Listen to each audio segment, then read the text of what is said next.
If we are not the thinkers, then why are some people smarter than others? Question? I have only been meditating daily for about 3 weeks.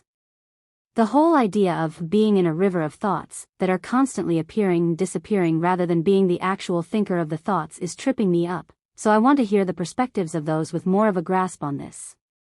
If the thoughts are not truly ours, and they just happen to appear in our consciousnesses, why would any one person be smarter than another? Are some people just lucky to have better thoughts appear to them? If this is the case, were the scientists who uncovered the mysteries of our universe just handed the answers through random appearances of thoughts, while everyone else just wasn't? I am struggling pretty hard to fully believe that we are not the thinkers of our own thoughts, and would really appreciate some input from anyone and everyone. If I keep it to the river analogy, some people will have gentle rivers of thought, some would be like whitewater rapids, some wide, some just a small stream, everything in between and more. Smart is a quality of the river, not the river itself. Also, it's a matter of identity. Thought happens to you, it's an experience you have. It is not the source of the self. Here's a thought experiment, but you can also try it if you want. Do some Zone 5 cardio training, basically sprint until you're near your peak heart rate. Keep going until you're gasping for breath, and recovery takes a couple of minutes. In your recovery time, you cannot think. In the time you cannot form thought, are you still you? If thought is gone and you are still you, thought cannot be the source of self. I'm not sure if I would consider myself still me if I was unable to think though. To give another example on another spectrum, if I'm blacked out and do something completely out of character. While my body completed the action and is responsible for it, I don't think I would consider myself as being me during that time. I can agree for blacking out, because of the role awareness has, but I think that is a different circumstance than what I was talking about, because in my example there is a continuous experience you are aware of, but a distinct section of that experience is void of conscious thought. If it is possible for a single circumstance to come up where you are you without thought being present in your awareness, yourself cannot be rooted in your thoughts, yourself is more fundamental. What about flow states? I feel more like me in a flow state, and I definitely have no conscious thoughts in a flow state, I'm just in harmony with what I'm doing. Fair enough.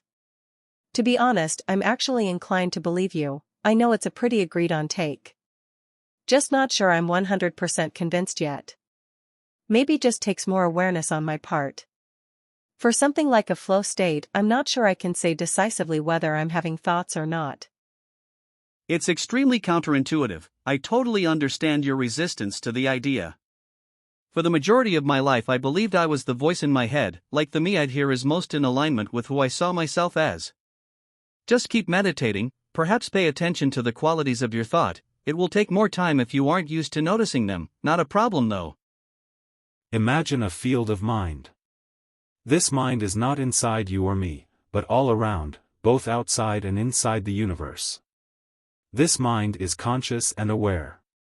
There is something like to be this mind, just as there is something like to be you or me or your mother, or your cat or your dog. One of the features of this mind is that it has a propensity to dissociate. To segment of itself into smaller, denser regions that then become physical. These are its thoughts, that become planets and stars and moons and entire galaxy systems. Furthermore, these dissociated segments of mind become their own pockets of mentation, you and me, your mother, your cat, dog, bee, butterfly, or a forest of trees. These pockets of mentation can also become complex bundle of thoughts that project themselves as human beings that are metacognitive constructs that can reflect back into themselves to then ask the deep questions about their own existence. As a human being, you are constantly thinking yourself into existence. Much of these thoughts are unconscious.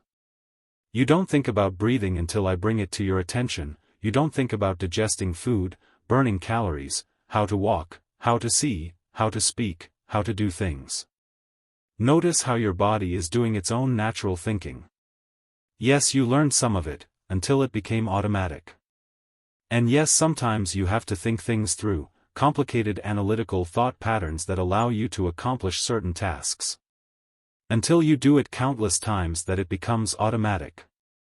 You assume that this is the only time you're really thinking, when in fact you are constantly in different states of mind. Sometimes in a happy state of mind, sometimes sad, sometimes relaxed, sometimes tired, sometimes stressed, sometimes depressed, sometimes anxious, and sometimes at peace. These are unconscious thought patterns that govern your daily life and make you feel a certain way. As a pocket of mentation that has become human, you have forgotten the original source of mind. The real you is a vast, expansive, transpersonal field of mind that has in fact thought this entire universe into existence. I leave you to digest this slowly, and yes, it will require some thinking. Cheers. Karma, aka causes and conditions. In a field where lots of sunflowers grow, any plant that sprouts from a seed is likely to be a sunflower. In a cornfield, you're unlikely to have an apple tree pop up. Another analogy is if you walk through a city, you're more likely to perceive buildings and crowds. If you walk through a meadow, you're more likely to perceive open sky, animals, and flowers. Our thoughts aren't random even though we rarely control them. They are the result of circuits, or patterns of energy in our brains. Those patterns form based on what we hear, see, and experience in our lives, and also the experiences of our ancestors all the way back through evolution. Some thoughts are probably shared by all humans, some are more common to people in certain languages and cultures, and some are more unique to the individual. All our thoughts are continuations of causes and conditions leading to this moment. It's like breathing or blinking. It happens without your conscious control most of the time, but for a short time, you can put attention on it and deliberately choose when and how to breathe or blink. It's also like any of the 5 senses. You smell the fragrance of a rose. You aren't the rose, you aren't creating the fragrance, but you can choose to go near a rose if you'd like to perceive the fragrance. Of course, one could argue the opposite. You are creating the fragrance and the rose because everything exists only in the mind. I feel like that's true on a different level than the level we're talking about here. Lots of things are true at the same time, which is fun when you relax into it, smiley face. My friend, please read the following in a loving and playful way. Why are some trees taller than others? If all trees are fundamentally related, in that they are all trees, why is it that some trees have more leaves than others? In fact, many trees have to struggle to get sunlight on all their leaves, but some trees get all the sunlight they could ever want. The answer to those questions is the same answer to your questions. Because that's what nature does. We are all part of the cycle, part of the fabric, and none of us is the exact same, just like no 2 trees are exactly the same. We have differing levels of capacity for logic/arithmetic/intuition, just like trees have differing levels of leaves/branches/height. The important distinction is that it is the human mind which now comes in and labels things better, worse, good, bad, advantageous, etc. The fact that some people are smarter than others is no different than a tree having particularly green leaves. Who's to say that's good or bad? Just a mind. Without the mind labeling it, it's just a tree with a certain set of characteristics. Who's to say that someone being particularly gifted in logic/arithmetic/intuition is somehow better or worse than someone else? Just a mind. Without the mind labeling it, it's just a person with a certain set of characteristics. So maybe the deep question to ask is, rather than, why are some people smarter than others in the same line of thinking as unity consciousness, and maybe the important question is, why does that seem important? Who is the one with this question? Thoughts are very much a product of your environment. So many things influence your thoughts, there's not really any one thing that impacts it. Information is absolutely everywhere. False information is far more prevalent than factual information, and the vast majority of information in your brain would not be something I'd call knowledge, more like delusion or abstract concepts. It's mostly full of things that don't exist at all. Thoughts can come from what we know, but they can also be quite abstract, fantasy, delusional. The vast majority of the time they are all three. Your experience of the world itself is very disconnected from reality, so the very foundation of your thoughts is deeply flawed to begin with. This flaw stacks as thoughts get more complex as they become more removed from the very simple nature of reality. This is because thoughts do not represent reality. They represent the rational functioning of a brain that's trying to rationalize reality. Which is impossible, but very important for survival and a natural result of evolution. Like, weird example, but a chair.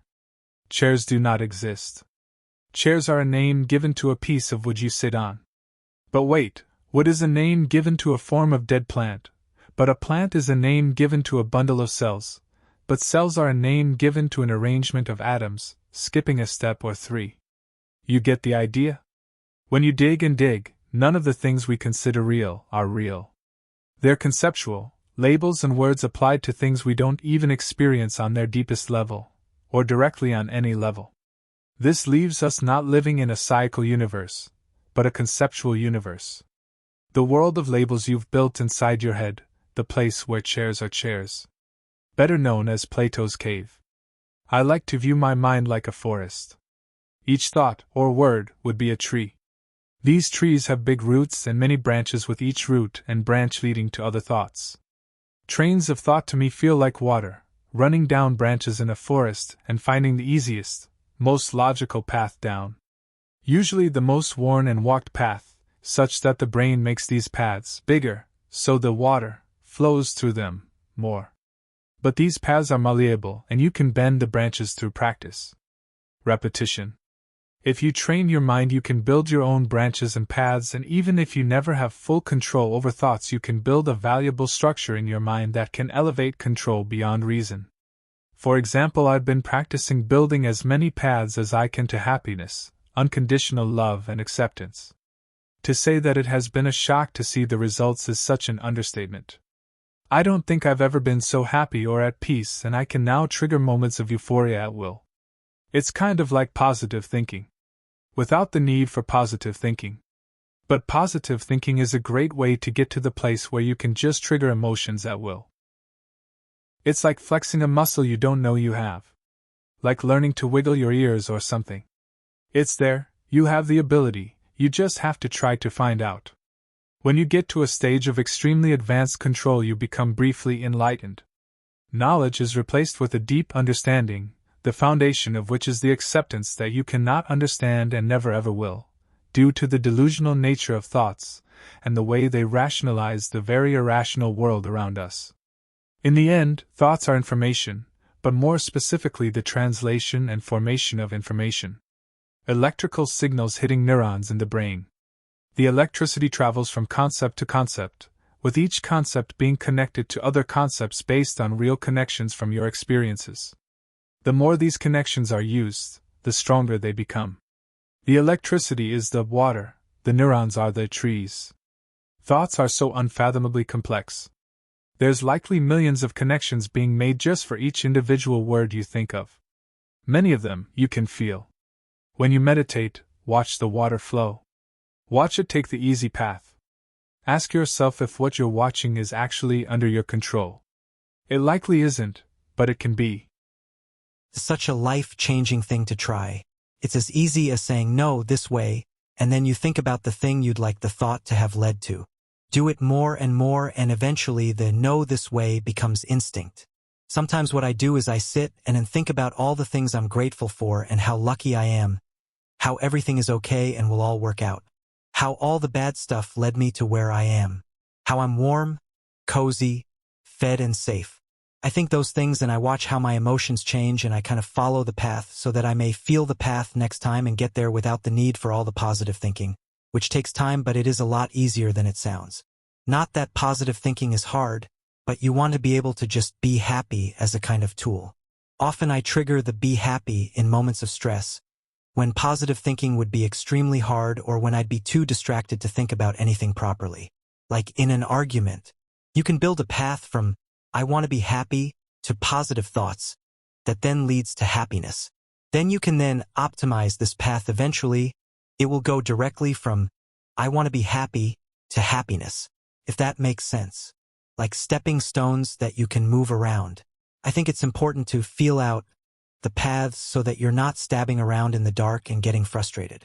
You can build connections accidentally, and that's something you want to limit as much as possible.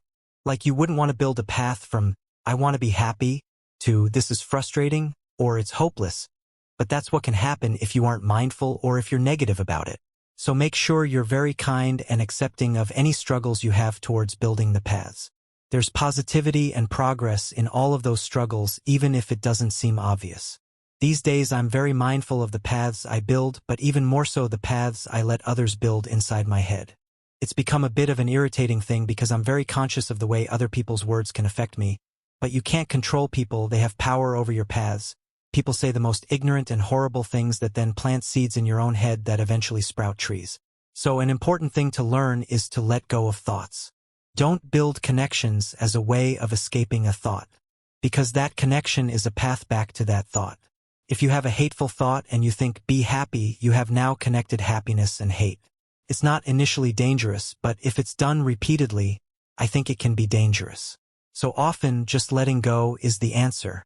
But I'm rambling, and you should take all this with a pinch of salt, it's just my opinion. Can't believe I wrote so much. Sorry, ahaha. Haha, no worries at all. What is the most effective way that you have found to let go of a thought that you feel would build a less desirable path? Is it just that a new thought appears, and you pay attention to the new one over the old one? Is it something where you actually tell yourself that a certain thought is not worth entertaining? Does it always require conscious effort and attention to do it? That is such a fantastic question. Physically hold onto your arm with your hand. Do it tightly, tell yourself it's important. Then, let go of your arm. The sensation is identical for me. It feels as if my consciousness is literally letting go of thoughts that it is gripping onto. Letting go is a paradoxical thing because if you try to let go, you're actually grasping on to something even tighter. Even if the thing you're grasping is the idea of letting go. Letting go is not an act, it's a ceasing of action. Likely, in this context, the action would be your conscious attention to the thought you are trying to let go of. Try not to see it as stopping thought, but instead, allow the water to flow unnoticed. Letting go is the opposite of trying, so trying to let go is an oxymoron, both linguistically and in practice. No, it's not simple or easy. But to try is to fail. You just have to shine your torch elsewhere. Your consciousness watches your thoughts. Watch others. Distracting yourself is the easiest way. But it's not the same. But over time, letting go can become instinct. Letting go is a skill and is something that takes practice. I can sometimes do it incredibly well. Other times I struggle intensely. I find it depends a lot on what it is and my mood. But the more I try, the better I get. I have a thought and I think, just let go, don't think about it.